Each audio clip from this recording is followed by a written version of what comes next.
Salam, ketemu lagi dengan Bang Alpen. Kali ini saya akan membawakan topik sejarah yang sangat menarik dengan topik Konferensi Inter-Indonesia. Adik-adik sekalian, mari sing-singkan tangan basuhmu, bangun dari tidurmu, tetap semangat belajar. Kali ini Abang akan kasih materi topik yang sangat menarik. Langsung saja kita masuk materi.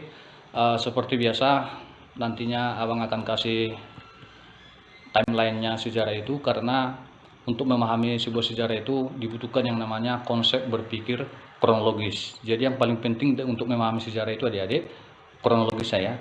Nah, jadi kan topik kita di minggu sebelumnya kita sudah membahas tentang perundingan Linggarjati.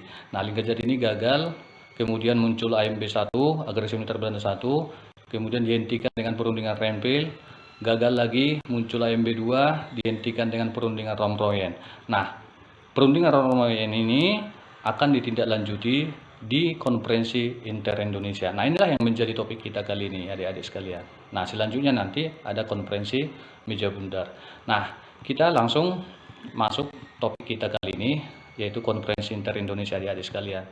Nah, jadi muncul pertanyaan, apa Indonesia? Nah, jadi Konferensi Inter-Indonesia itu adik-adik pada intinya adalah itu musyawarah antara pihak Indonesia dengan pihak BFO. Nah, BFO ini siapa? Itulah negara-negara boneka, negara-negara bagian yang dibentuk oleh Van Belanda. Apa tujuannya dibentuk itu? Tujuannya hanya satu, untuk memecah belah persatuan dan kesatuan bangsa Indonesia. Nah, itu dia adik-adik. Jadi untuk menghadapi Konferensi Meja Bundar perlu terlebih dahulu musyawarah antara BFO dengan pihak Republik Indonesia.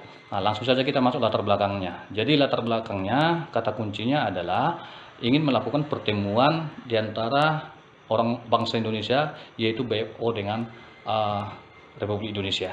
Kita lanjut. Apa yang menjadi tujuan Konferensi Inter-Indonesia ini? Tujuannya pada intinya adalah untuk menyatukan pendapat atau melakukan musyawarah apa yang harus dipersiapkan di Konferensi Meja Bundar nantinya. Nah, kita lihat sekarang isinya. Apa saja hasil Konferensi Inter-Indonesia ini? Jadi Konferensi Inter-Indonesia berlangsung 2 tahap. Yang pertama nanti di Yogyakarta, yang adalah di Jakarta. Nah, yang pertama itu nanti menghasilkan, yang pertama ini dia, ya. Yang kedua, ketiga, keempat, ada 5 yang dihasilkan, ya adik-adik. Kemudian kita masuk ke hasil yang kedua. Nah, konferensi ini berlangsung tanggal 31 Juli sampai dengan 2 Agustus. Nah, adapun hasil yang dirumuskan yang pertama itu adalah bendera RIS adalah Sang Merah Putih. Jadi terjadi kesepakatan antara BFO dengan pihak Republik Indonesia. Kemudian lagu kebangsaan itu RIS, bahasa resmi adalah bahasa Indonesia. Kemudian pemilihan presiden nanti itu kedua belah pihak BFO dan RI. Kemudian membentuk panitia untuk bertugas melakukan di Konferensi Meja Bundar nantinya. Nah, adik-adikku sekalian, itulah inti materi dari Konferensi Inter-Indonesia ini. Namun ada beberapa hal yang dapat kita petik dari peristiwa ini. Yang pertama, bahwa BFO itu mendukung tuntutan Indonesia atas pengakuan kedaulatan dengan tanpa syarat dari pihak Belanda. Artinya adik-adikku sekalian, bahwa kita kemudian itu bersatu. Yang awalnya kita terpecah belah, diadu domba oleh Belanda, kita menyatu kemudian. Nah, yang kedua, maka politik divide impera atau istilah politik adu domba Belanda itu sudah tidak berpengaruh atau boleh dikatakan gagal. Nah, inilah momen yang paling penting menuju Indonesia berdaulat, adik-adik sekalian. Nah, mungkin itu saja yang dapat saya sampaikan di materi kali ini.